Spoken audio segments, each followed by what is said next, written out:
കോപ്പിയടി. School പഠനകാലത്ത് പലപ്പോഴും നമ്മൾ കേട്ടിട്ടുള്ളൊരു പദമാണ് കോപ്പിയടി.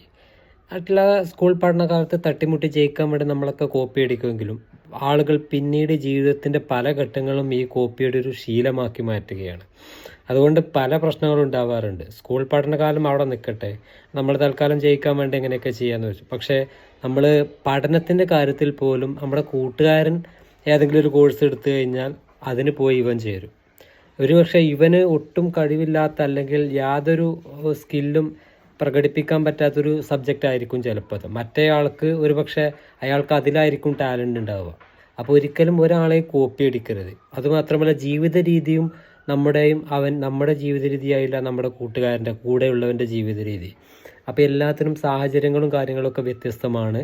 അതുപോലെ തന്നെ എല്ലാവരുടെ കഴിവുകളും വ്യത്യസ്തമാണ്. അതുകൊണ്ട് കോപ്പി അടിക്കുന്നതിന് മുന്നേ ആയി നമുക്കെന്താണ് കഴിവുള്ളതെന്ന് നമ്മൾ ആദ്യം തിരിച്ചറിയണം. എന്നിട്ട് ആ രീതിയിലൂടെ മാത്രം നമ്മൾ സഞ്ചരിക്കാം. മറ്റൊരാൾ എന്ത് ചെയ്യുന്നു എന്ന് നോക്കിയിട്ട് അതേപോലെ ചെയ്യാൻ നിന്നാൽ നമുക്ക് പണി കിട്ടും.